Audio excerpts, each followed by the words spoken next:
안녕하십니까. 오늘은 한자의 필순과 관련 한자에 대해서 공부하도록 하겠습니다. 이 필순이라고 하는 것은 획을 써가는 순서를 필순이라고 하죠. 이 획이라고 하는 것은 지난 시간에 공부했듯이 이 점과 선을 획이라고 하는데, 어떤 글자를 만드는데 거기에 이 획수를 총획이라고 하죠. 그래서 이 획을 써가는 순서, 이걸 필순이라고 하고 또는 획순이라고도 합니다. 그러면 이 한자의 필순을 왜 우리가 지키는가? 왜냐하면은 한자를 이렇게 순서 없이 쓰는 것보다는 순서에 맞춰서 쓰게 되면은 우선 쓰기가 쉽고, 그 다음에 한자를 익히는데 도움이 되고, 그 다음에 글자 모양이 이쁘다, 이렇게 이제 볼 수가 있겠죠. 그래서 우리가 이 한자의 필순을 공부하게 되는데, 필순에는 몇 가지의 그 원칙이 있습니다. 첫째는 위에서 아래로 쓴다. 위에서 아래로 이렇게 쓰는데, 한자로 표현하면은 위상자, 위에서 아래로 쓴다, 이렇게 되는 거죠. 예를 들면은 이 석삼자 같은 경우 이렇게 위에서 밑으로 쓰죠. 다른 이 주역 같은 경우는 또 밑에서 위로 쓰는 경우도 있기는 있습니다. 그러나 우리가 이제 한자를 쓰는 원칙은 위에서 밑으로 쓴다. 그 다음에 두 번째는 좌에서 우로 쓴다. 그러니까 왼쪽에서 오른쪽으로 쓴다, 이런 얘기죠. 그래서 이 왼자자는 이렇게 써요. 왼좌, 오른우, 좌에서 우로 쓴다.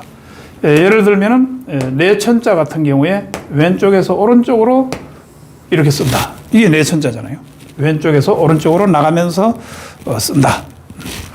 그 다음에 이제 가로 세로가 엇갈리는 글자가 또 있죠. 세 번째, 가로와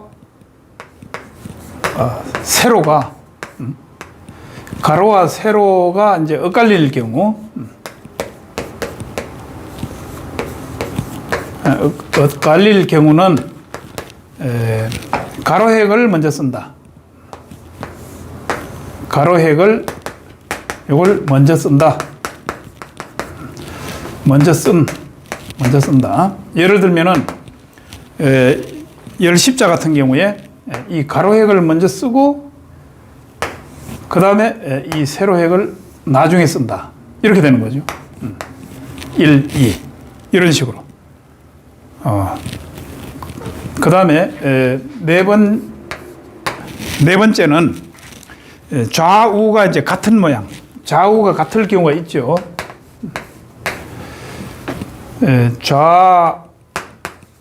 좌우가 같을 경우는 가운데 먼저 쓴다.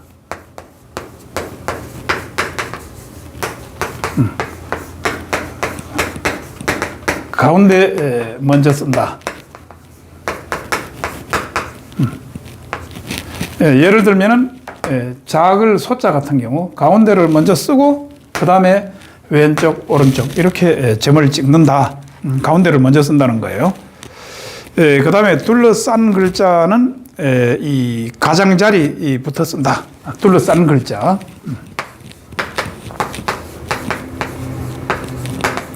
둘러싼 글자는 가장자리부터 쓴다.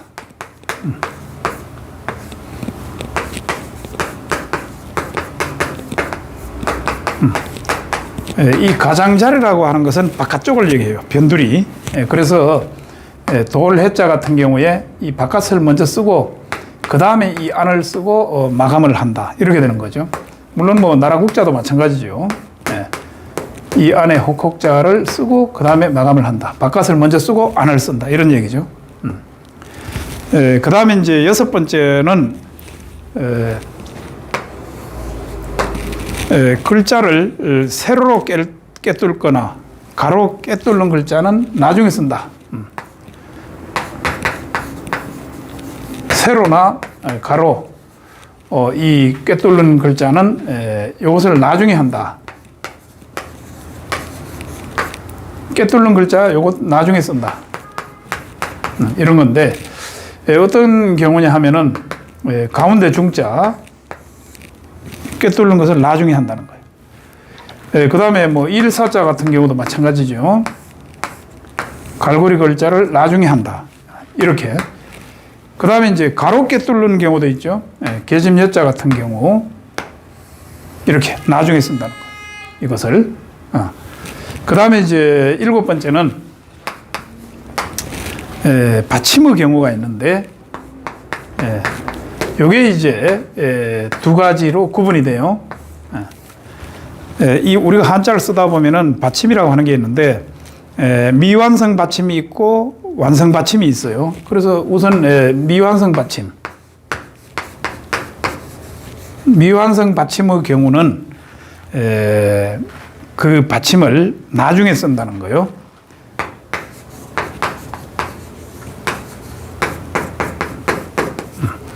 자, 예를 들면은 길도자 같은 경우 이 머리 숫자를 먼저 쓰고 이 받침을 나중에 쓴다. 이렇게.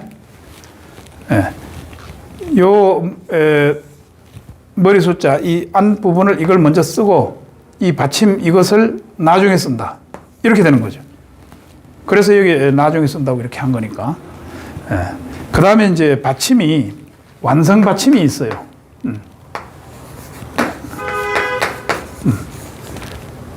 요거는 완성 받침인 경우는 받침을 먼저 쓴다. 여기서 미완성, 완성하는 것은 어떤 그 글자가 완성된 글자냐, 아니면은 미완성, 그냥 우리가 받침, 미완성 받침을 그대로 쓰는 경우는 거의 없잖아요. 그러니까 그것을 얘기하는 거니까 완성 받침이라고 하는 것은 그 받침만 있어도 이 한 글자로서 역할을 한다는 거죠. 그런 경우. 여기 이제 예를 들면은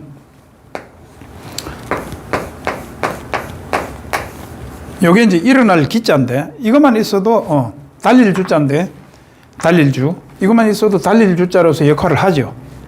그런데 여기다가 몸기자가 들어가면 이게 일어날 기자가 돼요. 우리 기상할 때. 그래서 이 완성된 이 받침을 이걸 먼저 쓰고 요것을 나중에 쓴다. 요거하고 반대죠. 이렇게 되는 거예요. 그래서 이 7가지가 한자의 필순이다. 이걸 이제 순서에 맞춰서 연습을 하면서 쓰다 보면 저절로 한자 익히는데도 도움이 되고, 그 다음에 이제 쓰기가 쉽고, 쓰기가 쉬워지고, 숙달이 되니까, 한 방향으로 계속 숙달이 되니까, 또 글자 이 모양도 보기가 좋고, 아름답고, 이쁘고, 뭐 이렇게. 그래서 이제 이 순서를 꼭 지키는 것이 맞다. 이렇게 보는 거죠.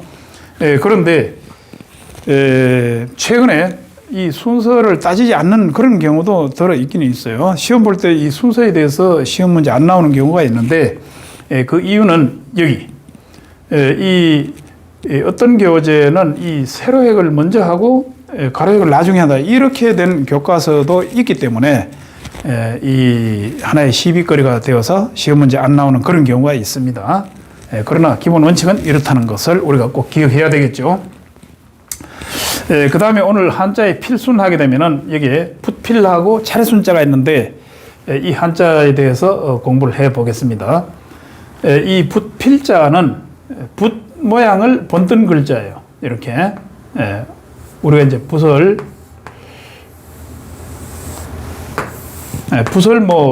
그리면 이렇게 되겠죠. 이거 이제 붓인데 붓을 이렇게 잡고 있는 모양이에요. 이렇게 잡고 있는데 이 엄지 손가락으로 이렇게 잡고 그 다음에 이렇게 하면은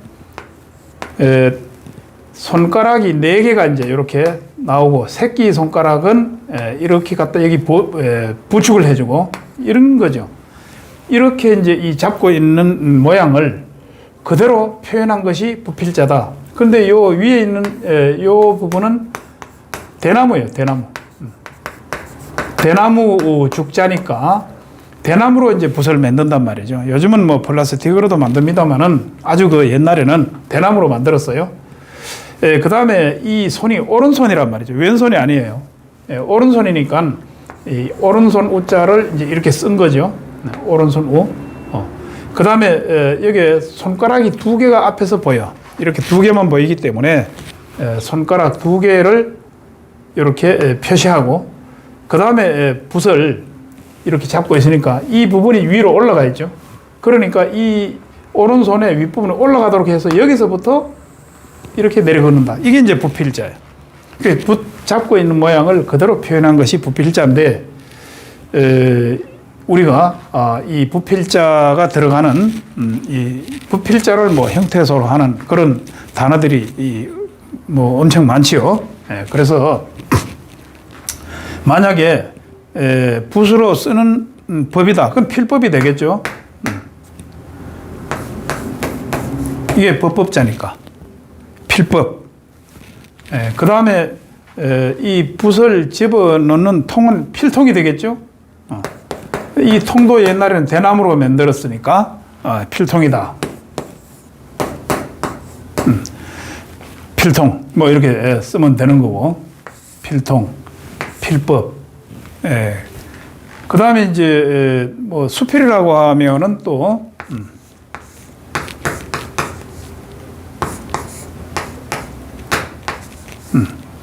수필 뭐 이렇게 쓰면 되고, 그 외에도 뭐 얼마든지 할 수가 있겠죠. 그 다음에 이제 우리가 또 내자로 된 사자성어도 이제 우리가 한번 볼 수가 있는데, 대서특필이다. 대서특필 우리 많이 하죠.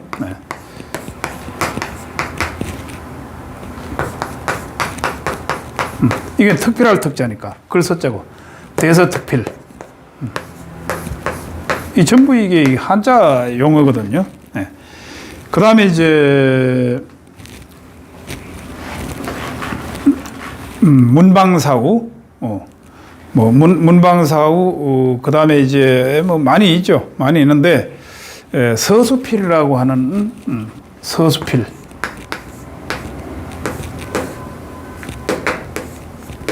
요거 이제 쥐서자인데, 이 쥐 모양을 쥐 꼬리가 기니까 길게 건 거죠. 그 다음에 이제 이 수염 숫자가 있는데, 이 털표자에다가 모름지기 숫자가 들어가면 이 수염 숫자가 돼. 서수필이다. 여기 이제 부필자 또 쓰면 되고, 이렇게. 서수필. 서수필은 지금부터 2300~400년 전에 이 중국의 이 진나라의 왕희지가 썼다 이렇게 돼 있어요. 서수필 뭐 이런 것도 있고, 그 다음에 이제 우리가 시험 볼 때 시험 필기 시험, 필기라고 할 때 이제 또 필기 시험 부필자죠. 필기 시험이다.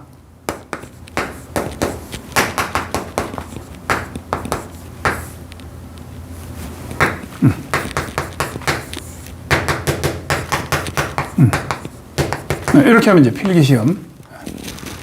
이렇게 하면서 자꾸 이제 이 확장시켜 가면서 우리가 한자 공부를 하는 겁니다. 이런 식으로.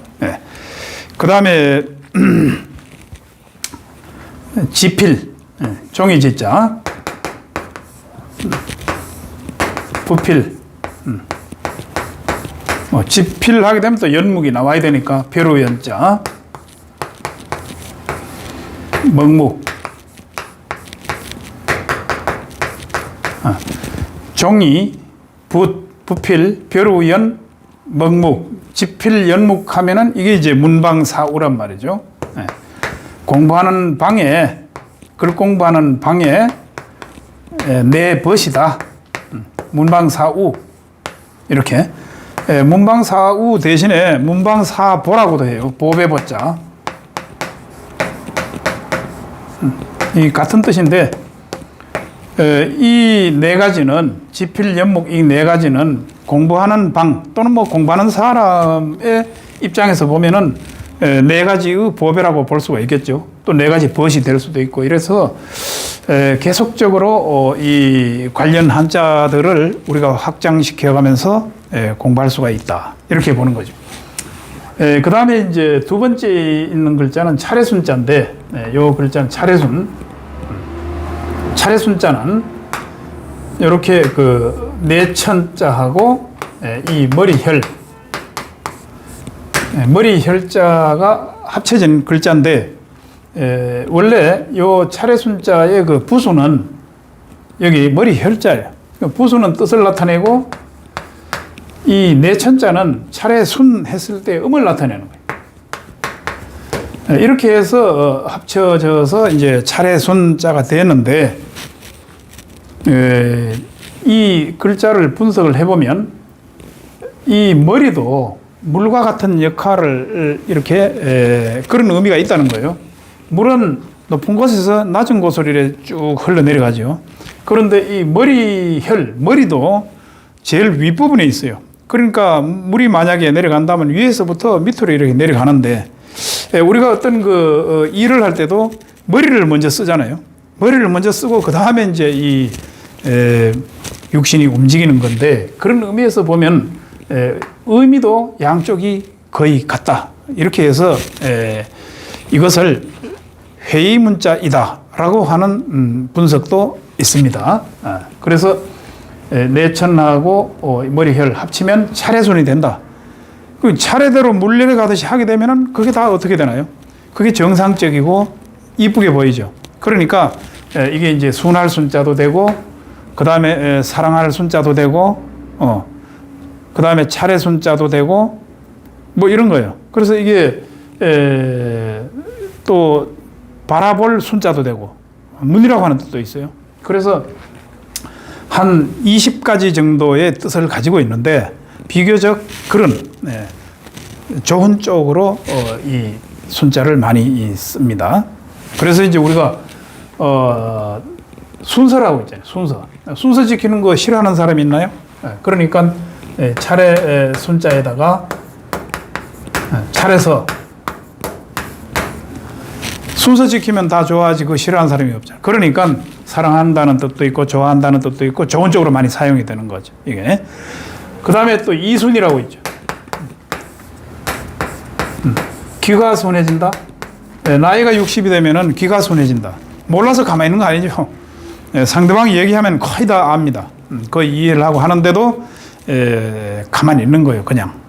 그러니까 그것을 이순이라고 한다. 몰라서 그런 것이 아니다는 걸 우리가 또 알아야 되겠죠. 그 다음에 이제 이 순자 들어가는 경우는 또 어떤 경우가 있나 하면은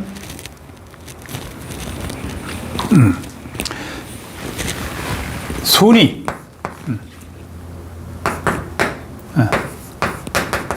차례 순자가 되겠죠. 자리 위 이렇게 해서 이제 순위를 지킨다.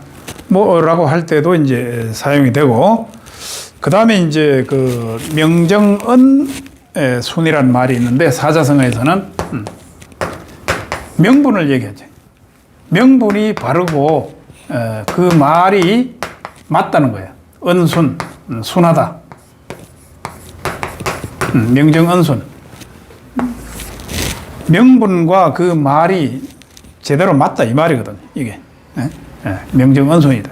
이런 성어도 있고 이렇습니다. 그래서 이 한자의 필수는 이와 같이 크게 7가지로 우리가 대별을 할 수 있지만, 또 어떤 경우는 더 이렇게 세분화되는 경우도 있어요. 그러나 이게 이제 하나의 그 원칙이니까 우리가 익혀서 계속 반복해서 이 순서를 지키면서 쓰면 한자를 익히기도 쉽고 또 도움도 되고, 그 다음에 잘 쓸 수 있고 또 쓰기도 쉽고 뭐 이런 거죠. 그러면서 또 쓴 글자가 이쁘니까 보기도 좋고 이런 거예요. 그래서 이제 이 순서를 지키는 것이고, 그 다음에 이제 이 관련 한자를 확장시켜서 우리가 보면 우선에 이 부필자하고 차례순자는 붓을 잡고 있는 모양이다 이런 거죠. 그래서 이 부필자의 부수는 대나무 죽자가 이제 부수가 돼요. 그 대나무가 이제 근간을 이루고 있는 거지 사실은. 그런데 잡는 모양을 요 밑에 표시를 해놓은 거니까 이런 거죠. 그래서 이제 붓을 잡고 있는 모양을 본뜬 상형을 한 그런 글자이다. 그리고 이제 관련 용어들은 이런 것이 있다. 지필연목, 문방사우. 그 다음에 이 차례순자는 물 흘러가듯이 이렇게 순서를 지킨다. 이런 뜻이 이제 가장 기본인데, 순서 지키는 사람이 또 순하다. 이런 거죠. 순할 순도 되고. 그래서 이제 뭐 이순, 순서, 순이 명정언순이라고 하는 사자성어도 있다. 명정언순. 이와 같이 해서 오늘 이 사자성어도 익히고, 그 다음에 필순도 한번 살펴본 그런 시간이었습니다. 다음 시간에는 영자팔법에 대해서 공부하도록 하겠습니다.